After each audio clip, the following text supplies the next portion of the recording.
Ladies and gentlemen, welcome to the first ever rendition of the Wrenford Creative Halftime Show.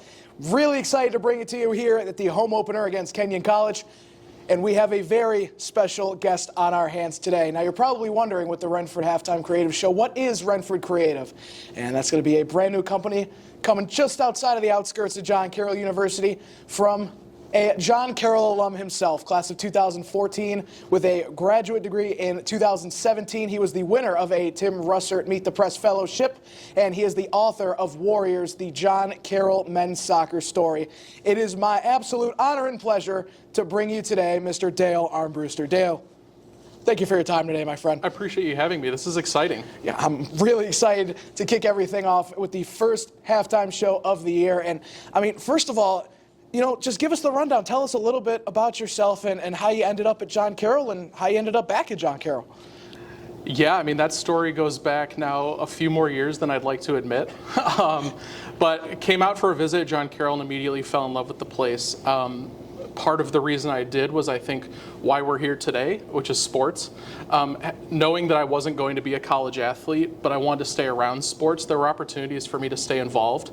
Eventually getting involved in sports information, the late, great Chris Wenzler took a chance on me and hired me to be in the office, and got to meet some amazing people and work with phenomenal student athletes and coaches. And then, like you said, getting out of graduation, going on to work in television for a year, an extraordinary experience for me, and a big period of growth. And then getting to come home and give back as graduate assistant and get my master's and work every day with our student athletes again was a real pleasure. And the last few years, I guess, being away from John Carroll after leaving full-time work, trying to stay connected and trying, talking with Coach Decky about an opportunity to honor our shared mentor and Chris Wenzler. That's where Warriors came from.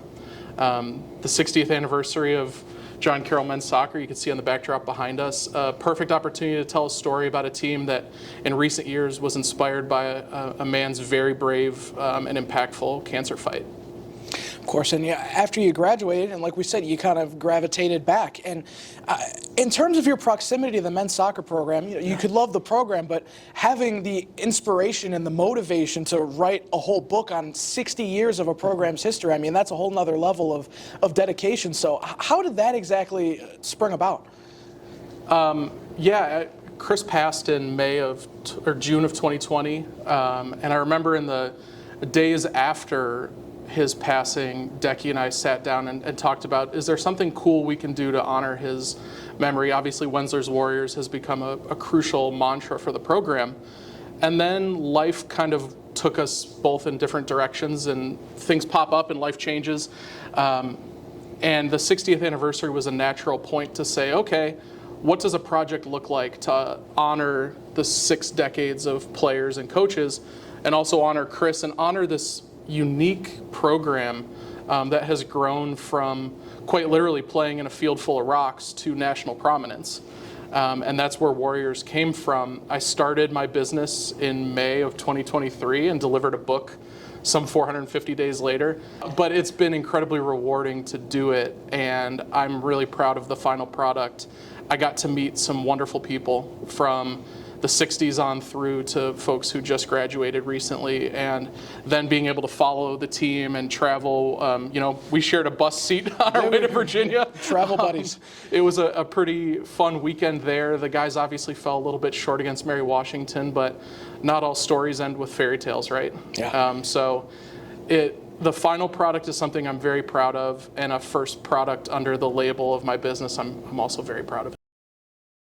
So talk to me about how you exactly structure the book, because you could go down the route of something more record keepsake, or it's got to be pretty difficult to tell a full 60-year story, confined to the two ends of your cover. Yeah, and especially when we're talking about 14 months of production time. I say often, if I would have had 6 more months, the book's probably 500 pages. But I think in the time frame, what I tried to do was tell a quick, exciting story that has pace through those 6 decades. You're talking about, it's structured in sort of a then-now scenario. So we're introduced, we tell a little bit of Chris's story in the beginning of the book, and then we walk into the opener of the entire program in 1964, when a group of guys, primarily immigrants, primarily young men who fled revolution across Europe and the Soviet Union, coming to America seeking a new start and finding it here on John Carroll's campus, raising their hand and saying, hey, you don't have to give us shoes or jerseys or anything, just give us a schedule and we'll make you proud. And that's what they did. Before each practice, they picked up rocks.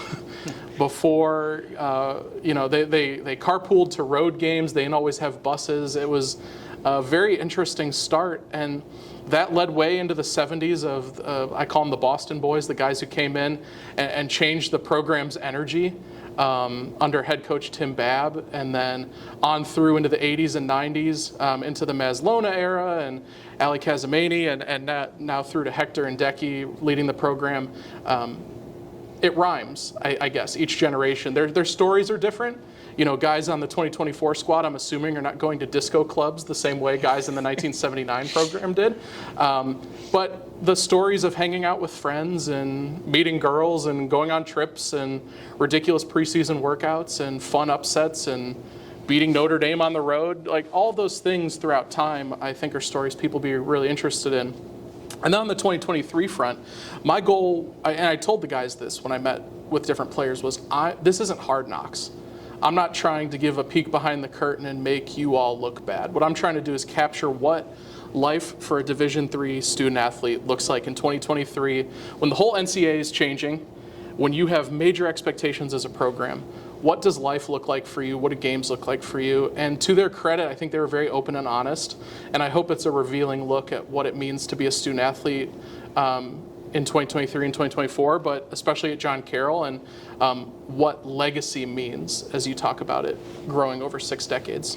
So, and on that note, obviously, you spoke to the whole spectrum of alumni, from, guys that are in, senior citizen age nowadays, to talking to Jaden Wright, Yes. a couple weeks after the season. I mean, what have you seen through your experience with them? The professionalization is something that is incredibly clear. And I don't mean that like people watching this show or there's money going into the pockets of these guys. I mean, it is a professional club style program that they're running today. There's a legitimate recruiting operation that rivals anything any program has nationwide. The guys get to put on these awesome Under Armour uniforms and warm-ups and have great gear and go on incredible trips, and they travel the country to participate. And that came out of the hard work, the blood, sweat, tears of guys who had to put random jerseys together and had to carpool to games and had to figure out how to put a roster together. I heard stories of guys in the 70s knocking on doors in dorms going, hey, have you ever kicked a soccer ball before?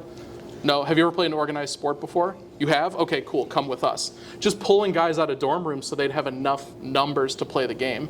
And just seeing how professional and advanced things have become, not only through technology, but just in the way you structure your program over time, was the most fascinating, because I knew things had changed, but I didn't know it was that drastic in such a short time. Because even the early 90s, there was not, in just my lifetime, the exponential changes in this program have been really cool to document. Awesome. Yeah, and I guess in terms of what you saw from last year, because a lot of it is in that lens of the 59th season, 2023, what did you expect coming into covering the team last year to the reality of it? I wasn't sure what to expect because I knew the pandemic had fundamentally changed a whole generation of people. My last year covering sports at John Carroll was 2017. It's a whole different world between 2017 and 2023. It's not that much of a gap time-wise, but these are guys who went through a lot to go through high school and their early years of college, NCAA rule changes, all these things.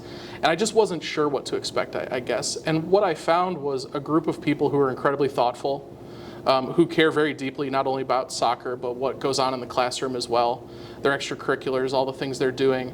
A very mature group of people with some still room to grow, but the foundation of a program that I wholeheartedly believe can win a national championship. 100%. And now that you can finally say that most of the hard work put into this project is finally over, you can sit there, you can see the book cover to cover, and you can finally say that you're done completing a project that encapsulates the legacy of not only a 60-year program, but also a legend in John Carroll sports off the field. Yeah. What does it mean to you?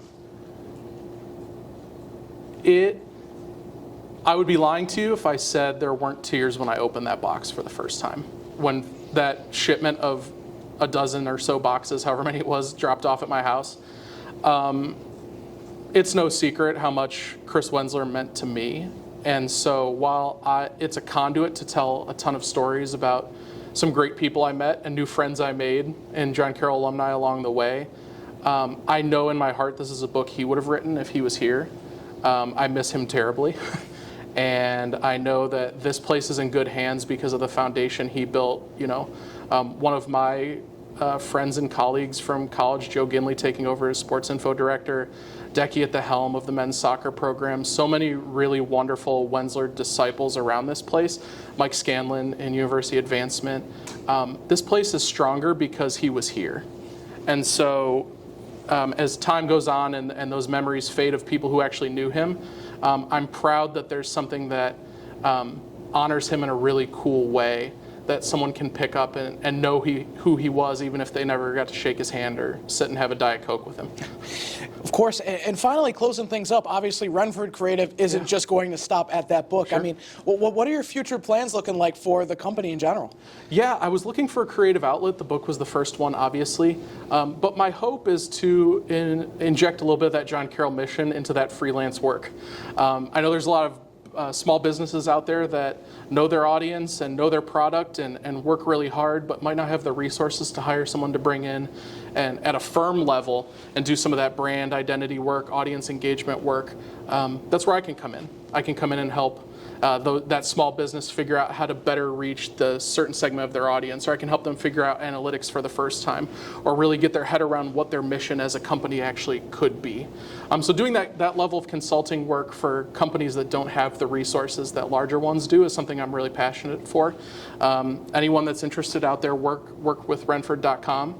I'm happy to schedule a discovery session and we can talk through what your needs are and who your audience is and how I can be helpful. So this book was a unique first step, but it's just the first step on hopefully a long journey to helping other groups meet their audience where they are.